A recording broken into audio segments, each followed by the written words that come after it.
How does your third great grandfather inspire you? Wow.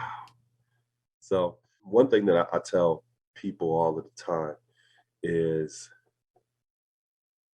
you are really just a composite of all of those who came before you.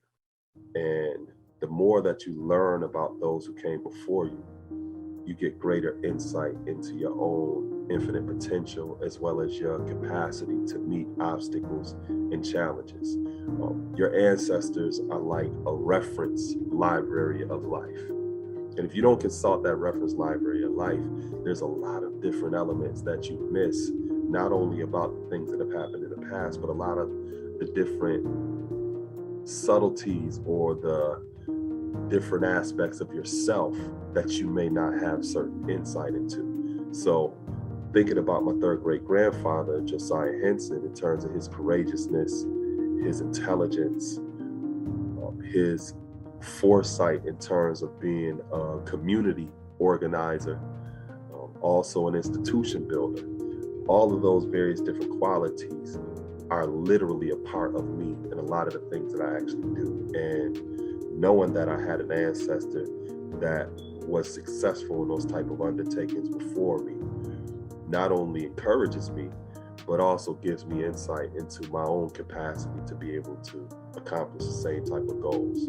And he's just one root from my family tree, so I encourage people all of the time, they may not have an ancestor that was a part of the Underground Railroad, but if they live here in the United States, unless they are indigenous here, their family came from somewhere else. And their family has a story connected to the journeys where they came from. And it's important to know about those journeys and those stories because it allows you to be more equipped to write the story of your own life because you have a lot of reference material.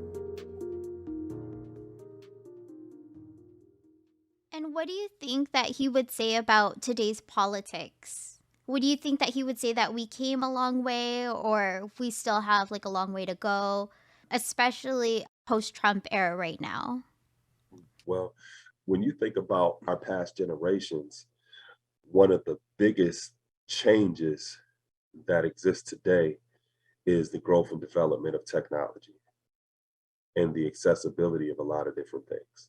But when you strip things down from the technology and you analyze just the social norms and the way in which people interact with each other, when you analyze legislation that may still be on the books today, that was the same type of legislation that was on the books 50 years ago, some of the things that appear to be different actually remain the same.